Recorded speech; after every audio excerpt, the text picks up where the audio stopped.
एक और अहम खबर राजस्थान से, जहां सियासी बहरान के दौरान अब कांग्रेस अपने सभी अरकान असेंबली को जयपुर से बाहर शिफ्ट करने जा रही है।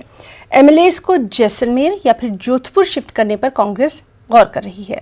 अरकान असेंबली को 3 चार्टर प्लेन के जरिए होटल फेयरमाउंट से जैसलमेर या फिर जोधपुर शिफ्ट करने की तैयारी है। अरकान असेंबली की मीटिंग में सीएम गहलोत फैसला लेंगे।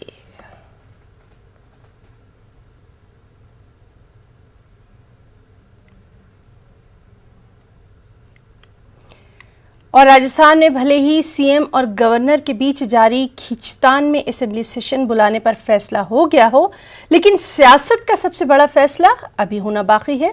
वज़ीर आला अशोक गहलोत ने सियासी बहरान के बीच एक बार फिर बीजेपी को तनकीद का निशाना बनाया। गहलोत ने अपने मखसूस अंदाज में कहा कि अवाम की मुंतखब करदा हुकूमत को गिराने का पूरा खेल बीजेपी का है।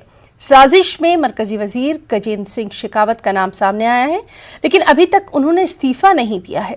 कांग्रेस राज में ऐसा करने वाले वुज़रा का इस्तीफा हो जाता है। सरकार से केंद्र सरकार में बैठे हुए मंत्री लोग उनके षड्यंत्र कर रहे हैं।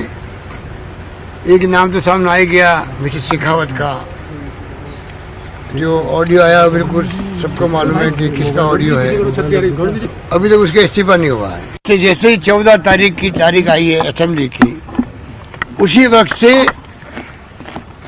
जो पहले वो पहली किस्त 10, दूसरी किस्त 15 की थी, अब आपको जान के आश्चर्य होगा, अब अनलिमिटेड हो गई है। अब पूछा जा रहा है, अब आप बताओ क्या चाहिए आप। और जो लोग गए हैं, मुझे पता नहीं उनमें से किन किन लोगों ने पहली किस्त ली है। कहीं हो सकता है कि लोगों ने किस्त नहीं ली हो। मैं चाहूंगा उनको वापस आना चाहिए। और चलिए सीधे रुख करेंगे जयपुर का। हमारे साथ मौजूद है हमारे नुमाइंदे अरबाज अहमद। अरबाज, लगातार हम देख रहे हैं ऑडियो की बात आ रही है, खरीदो फरोख्त की बात हो रही है, और अशोक गहलोत अपने खास अंदाज में लगातार बीजेपी पर हमले करते भी नजर आ रहे हैं। इस सब के बीच में अभी वहां सियासत में क्या कुछ हलचल? जी बिल्कुल, सबसे बड़ी हलचल ये है कि जितने भी तमाम एमएलए हैं उनको जयपुर से अब जैसलमेर शिफ्ट करने की बात सामने आ रही है।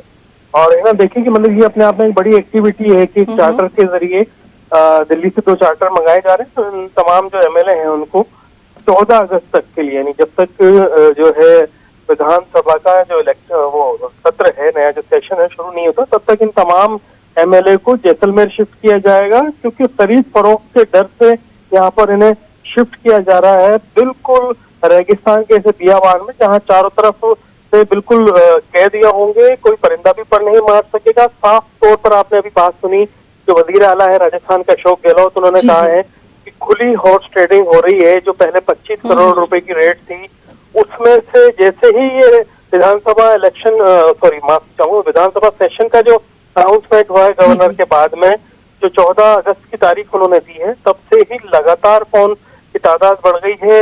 वो कोशिश कर रहे हैं कि कैसे सेंध लगाएं। अब एमएलए से खुद से पूछा जा रहा है कि उनकी रेट क्या है, वो क्या लेना पसंद करेंगे इस पूरे मामले में। इसमें आप देख सकते हैं कि संगीन इल्जाम उन्होंने लगाए हैं, खुलकर के बातचीत की है। साफ तौर पर उन्होंने ये कहा है कि जिस तरह के हालात हैं, हम उन तमाम चीजों से जूझ रहे हैं।